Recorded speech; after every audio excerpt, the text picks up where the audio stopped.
अस्सलामुअलैकुम दोस्तों, मैं हूं सैयद अली और आप देख रहे हैं सब कुछ सीखो यूट्यूब चैनल। दोस्तों, आज हम बात करेंगे कि औरतों का खड़े होकर बालों को बांधना कैसा है। वीडियो शुरू करने से पहले अगर आप हमारे यूट्यूब चैनल पर नए आए हैं तो चैनल को सब्सक्राइब करके बेल आइकन ज़रूर दबा दें।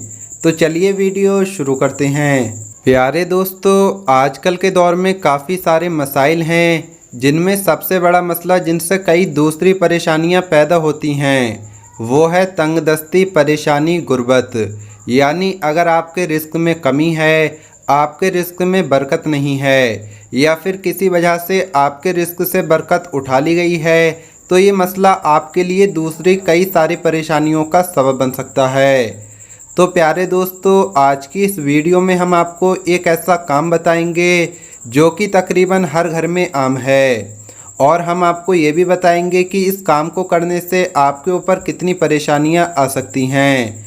मैं आपसे गुजारिश करूंगा कि इस वीडियो को आखिर तक ज़रूर देखें। प्यारे दोस्तों, इस्लाम एक मुकम्मल दीन है जो इंसानियत के लिए फलाह भलाई का पैगाम लाया है।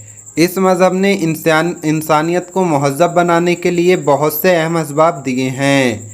इन असबाब के तहत कई बातें ऐसी हैं जिन पर लोगों को बाहैसियत इंसान अमल करना चाहिए, चाहे वो किसी भी धर्म का हो, किसी भी मज़हब का हो, जो कि न सिर्फ हमारे लिए मुफीद होती हैं बल्कि हमें और हमारे माहौल को और हमारे इर्द गिर्द रहने वाले लोगों को भी फ़ायदा पहुंचा सकें। दूसरी तरफ कई बातें ऐसी हैं जिन पर अमल करना इस्लाम में पसंद नहीं किया गया है और ऐसा करने से घर में गुर्बत, तंगदस्ती और परेशानियां आने की बहुत ज़्यादा उम्मीद हैं। प्यारे दोस्तों, आपने देखा होगा कि तकरीबन तमाम घरों में औरतें खड़े होकर अपने बाल बांधती हैं, यानी उनमें कंघी करती हैं। दोस्तों, कभी आपने ये सोचा है कि ऐसा करने से क्या होता है? क्या ऐसा करना आपके लिए अच्छा है या गलत?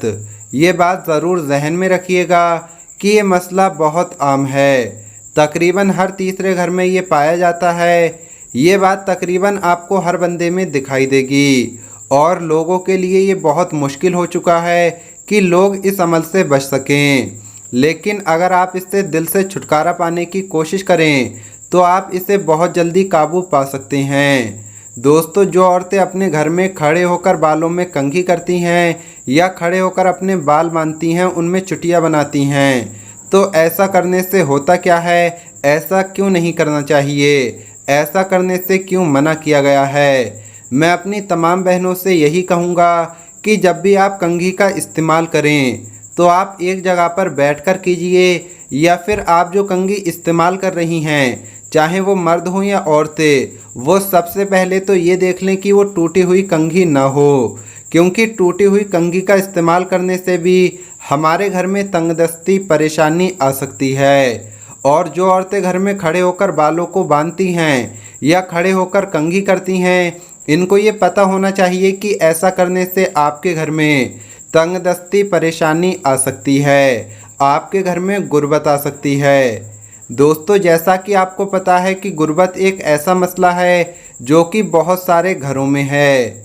जिसको भी देखो वो गुर्बत का मारा फिर रहा है। हर दूसरा बंदा तंगदस्ती की वजह से परेशान है। तो क्यों ना हम अपने उन कामों पर गौर करें जिनकी वजह से तंगदस्ती, गुर्बत, परेशानियां आती हैं, जो गुर्बत के आने का बाइस बनते हैं, सबब बनते हैं। ऐसे बहुत से अमल हैं, बहुत से काम हैं जो हम रोज़मर्रा ज़िंदगी में तो करते हैं और वो गुर्बत का बाइस बनते हैं, लेकिन हम इस चीज़ को नहीं जानते, हमें इस चीज़ का इल्म नहीं है कि ये जो काम हम कर रहे हैं, ये काम हमारे घर में गुर्बत, तंगदस्ती तो कहीं नहीं लाएगा। जैसा कि इसमें से एक बहुत ही आम बात है कि रात के वक्त झाड़ू देना। ये मसला भी बहुत सारे घरों में मौजूद है। बहुत सी औरतें मगरिब के बाद घर में झाड़ू देना शुरू कर देती हैं। प्यारे दोस्तों, इससे भी गुर्बत आने का बहुत ज़्यादा चांसेस है। ये भी एक गुर्बत आने का बहुत बड़ा मसला है, लेकिन लोगों को इस बात का इल्म तक नहीं होता और उनको ये भी पता नहीं होता कि जो काम हम कर रहे हैं ये हमारी ज़िंदगी में क्या तब्दीली ला सकता है और हमारी ज़िंदगी पर इसका कितना गहरा असर हो सकता है। तो प्यारे दोस्तों, आपको यही बताना चाहता हूँ कि जो बहनें अपने बालों को घर में खड़े होकर बांधती हैं या उनमें कंघी करती हैं, तुमसे मैं गुजारिश करता हूँ कि आप ऐसा ना करें, क्योंकि ऐसा करने से आपके घर में तंगदस्ती, गुर्बत, परेशानी आ सकती है। लिहाजा अगर आप देखेंगे तो आपको बहुत से लोग ऐसे मिलेंगे जो गुर्बत की वजह से परेशान हैं और तंगदस्ती की ज़िंदगी गुजार रहे हैं, और वो ये चाहते हैं कि उनके रिस्क में इजाफ़ा हो। तो इन लोगों के लिए, इन बहनों और भाइयों के लिए एक तोहफ़ा भी मैं लेकर आया हूँ। एक बहुत ही छोटा सा अमल भी आपको बताने वाला हूँ। अगर आपके ऊपर किसी भी वजह से तंगदस्ती आई है, किसी भी काम की वजह से गुर्बत और परेशानी आई है, तो आप इससे कैसे निजात हासिल कर सकते हैं।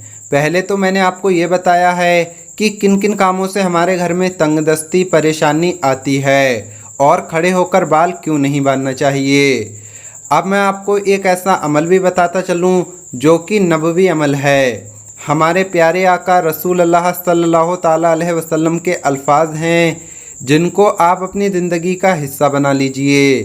अगर आप सच्चे दिल से इसको अपनी ज़िंदगी का हिस्सा बना लें तो आपके घर से गुर्बत, परेशानी, तंगदस्ती ख़त्म हो जाएगी।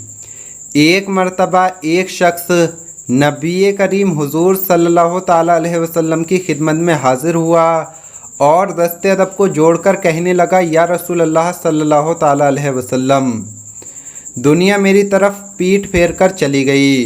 तो नबी करीम हुजूर सल्लल्लाहु ताला अलैहि वसल्लम ने फरमाया, मलाइका की तस्बीह पढ़ा करो। उसने कहा कि या रसूल अल्लाह सल्लल्लाहु ताला अलैहि वसल्लम, मलाइका की तस्बीह क्या है। तो आप सल्लल्लाहु ताला अलैहि वसल्लम ने फरमाया, सुबह सादिक के बाद से सूरज निकलने तक सुबहान अल्लाही बवी हमदिही सुबहान अल्लाहिल अज़ीम 100 मरतबा पढ़ लिया करो। ये सुनकर वो शख्स चला गया। फिर चंद दिन बाद आकर कहने लगा कि ए अल्लाह के रसूल सल्लल्लाहु ताला अलैहि वसल्लम, अल्लाह ने मुझे इतना दिया कि मेरे घर में रखने की भी जगह न रही, यानी मैं उस दौलत को कहाँ खर्च करूँ ये तक समझ में नहीं आ रहा है। तो दोस्तों, अगर आप इस पर सच्चे दिल से अमल करेंगे तो आप तंगदस्ती से महफूज रहेंगे। दोस्तों, अब हम आपको ऐसे और भी आमाल बताते हैं जिन पर अमल करने से आपके घर में गुर्बत आ सकती है, जैसे कि गुस्ल खाने में पेशाब करना। याद रहे कि गुस्ल खाना पाक होने की जगह होती है, ना कि पखाना करने की। घर में कूड़ा करकट जमा करके रखना, ये भी तंगदस्ती के असबाब में शामिल है। दांतों से नाखून को काटना भी इन्हीं असबाब में शामिल है। दोस्तों, इस्लाम एक सफाई पसंद दीन है, इसलिए रूहानी और जिस्मानी सफाई का ख़ास ख्याल रखने के साथ साथ आसपास की भी सफाई का ख्याल रखना चाहिए। इसी तरह टूटा हुआ सामान भी इस्तेमाल करना भी गुर्बत आने का सबब है, जैसे कि टूटे हुए बर्तन इस्तेमाल करना, मेहमान से बदतमीज़ी करना और मेहमानों के आने पर नाराज़ होना भी गुर्बत का सबब है। इसी तरह दामन से हाथ साफ करना, खड़े होकर पेशाब करना, रात में नाखून काटना वगैरह भी ये सब गुर्बत आने की निशानियां हैं। दोस्तों, अल्लाह पाक ने दिन काम करने के लिए और रात आराम करने के लिए बनाई है, लेकिन इसकी हिकमत को हर कोई नहीं समझ सकता। जिस चीज़ को इस्लाम में पसंद नहीं किया गया है, उनका कोई ना कोई मकसद ज़रूर होता है। मगरिब और इशा के बीच में सोना या सुबह सूरज निकलने तक या फिर उल्टा लेटना भी नापसंदीदा अमल है, जिससे घर में गुर्बत आ सकती है। इसी तरह बैतुल खिला में बातें करना भी तंगदस्ती का सबब है, बल्कि फ़रिश्ते तो बैतुल खिला में बात करने वाले पर लानत भेजते हैं।